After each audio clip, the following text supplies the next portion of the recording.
File 2. Chapter 2.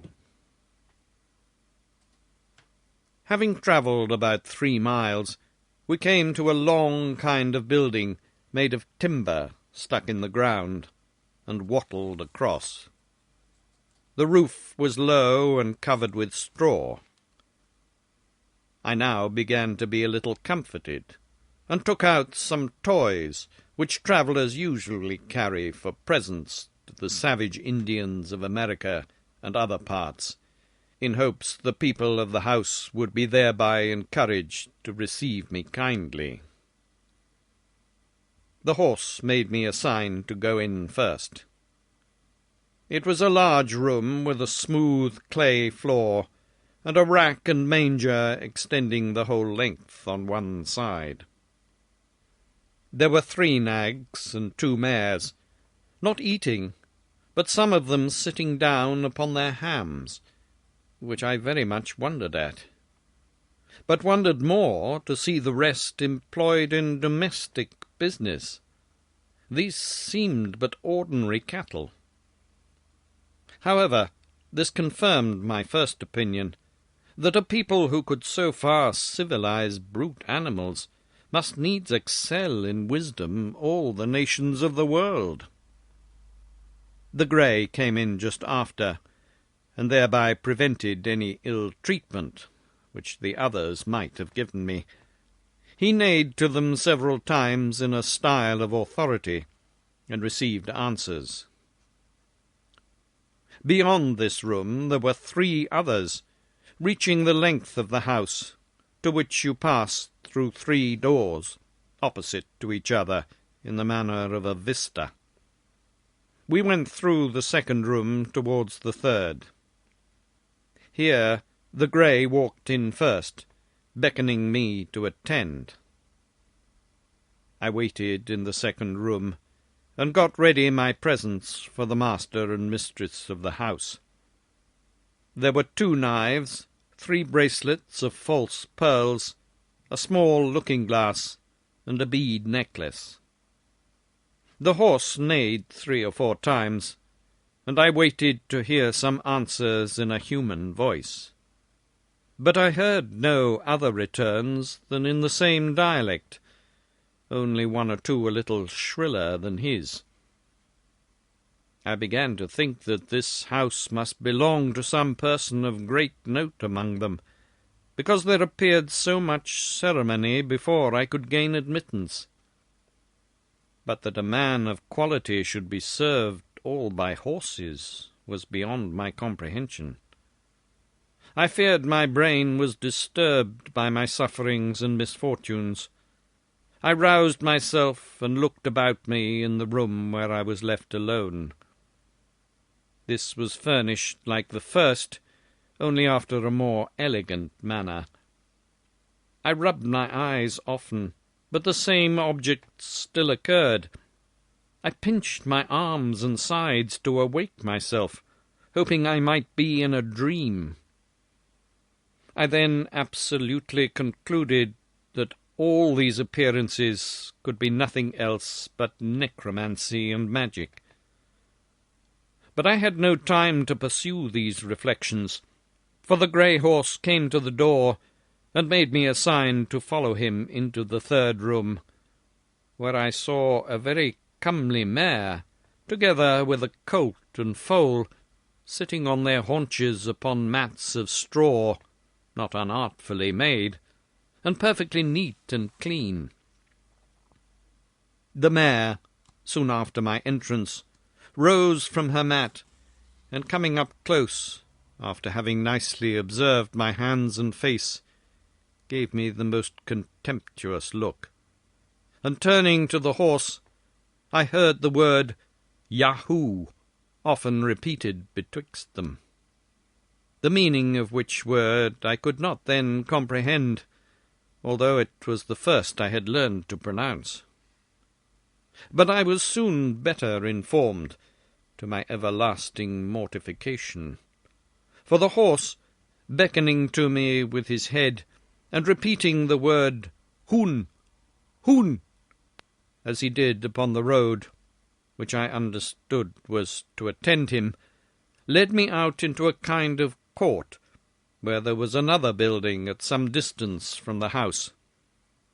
Here we entered, and I saw 3 of those detestable creatures which I first met after my landing, feeding upon roots and the flesh of some animals, which I afterwards found to be that of asses and dogs, and now and then a cow, dead by accident or disease. They were all tied by the neck with strong withes fastened to a beam.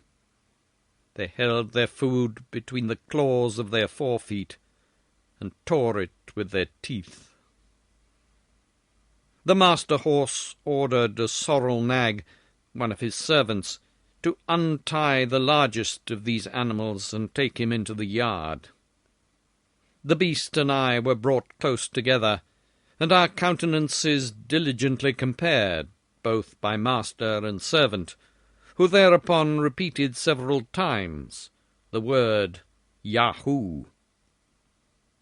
My horror and astonishment are not to be described, when I observed in this abominable animal a perfect human figure. The face of it indeed was flat and broad, the nose depressed, the lips large, and the mouth wide. But these differences are common to all savage nations, where the lineaments of the countenance are distorted by the natives suffering their infants to lie grovelling on the earth, or by carrying them on their backs, nuzzling with their face against the mother's shoulders. The forefeet of the Yahoo differed from my hands in nothing else but the length of the nails, the coarseness and brownness of the palms, and the hairiness on the backs. There was the same resemblance between our feet, with the same difference, which I knew very well, though the horses did not, because of my shoes and stockings. The same in every part of our bodies, except as to hairiness and colour, which I have already described.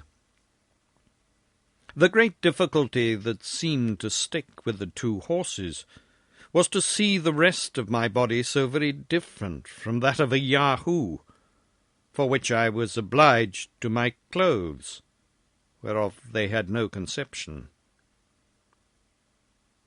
About noon I saw coming towards the house a kind of vehicle drawn like a sledge by 4 Yahoos. There was in it an old steed who seemed to be of quality. He alighted with his hind feet forward, having by accident got a hurt in his left forefoot. He came to dine with our horse, who received him with great civility. They dined in the best room, and had oats boiled with milk for the second course, which the old horse ate warm, but the rest cold. Their mangers were placed circular in the middle of the room, and divided into several partitions, round which they sat on their haunches upon bosses of straw. In the middle was a large rack, with angles answering to every partition of the manger, so that each horse and mare ate their own hay, and their own mash of oats and milk, with much decency and regularity. The behaviour of the young colt and foal appeared very modest, and that of the master and mistress extremely cheerful and complaisant to their guest. The grey ordered me to stand by him, and much discourse passed between him and his friend concerning me, as I found by the strangers often looking on me, and the frequent repetition of the word Yahoo. I happened to wear my gloves, which the master grey, observing, seemed perplexed, discovering signs of wonder what I had done to my forefeet. He put his hoof 3 or 4 times to them, as if he would signify that I should reduce them to their former shape, which I presently did, pulling off both my gloves and putting them into my pocket. This occasioned further talk, and I saw the company were pleased with my behaviour, whereof I soon found the good effects.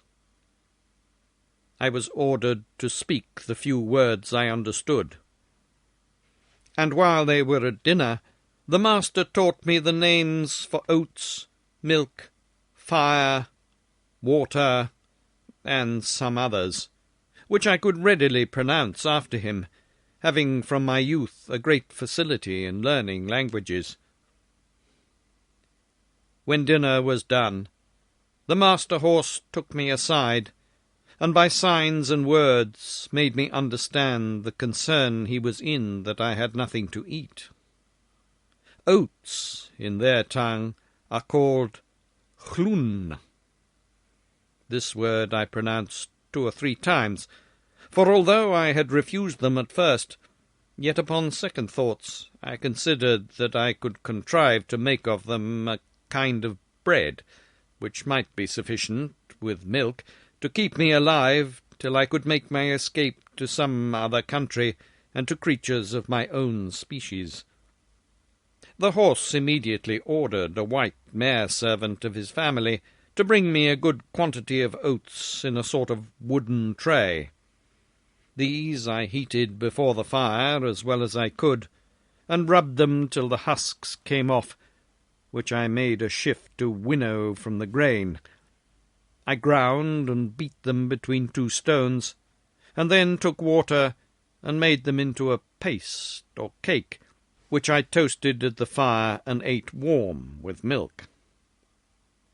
It was at first a very insipid diet, though common enough in many parts of Europe, but grew tolerable by time, and having been often reduced to hard fare in my life, this was not the first experiment I had made how easily nature is satisfied. And I cannot but observe that I never had 1 hour's sickness while I stayed in this island. It is true I sometimes made a shift to catch a rabbit or bird by springs made of Yahoo's hairs, and I often gathered wholesome herbs, which I boiled or ate as salads with my bread, and now and then, for a rarity, I made a little butter and drank the whey.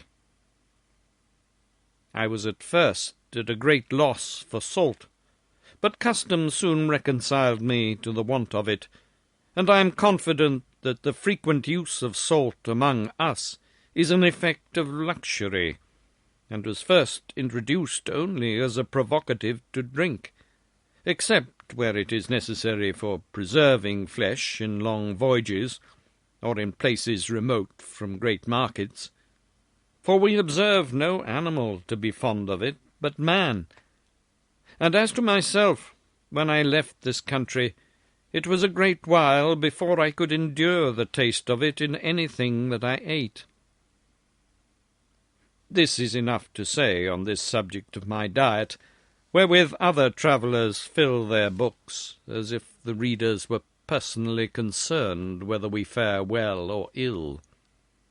However, it was necessary to mention this matter, lest the world should think it impossible that I could find sustenance for 3 years in such a country and among such inhabitants. When it grew towards evening, the master horse ordered a place for me to lodge in. It was but 6 yards from the house, and separated from the stable of the Yahoos. Here I got some straw, and covering myself with my own clothes, slept very sound. But I was in a short time better accommodated, as the reader shall know hereafter, when I come to treat more particularly about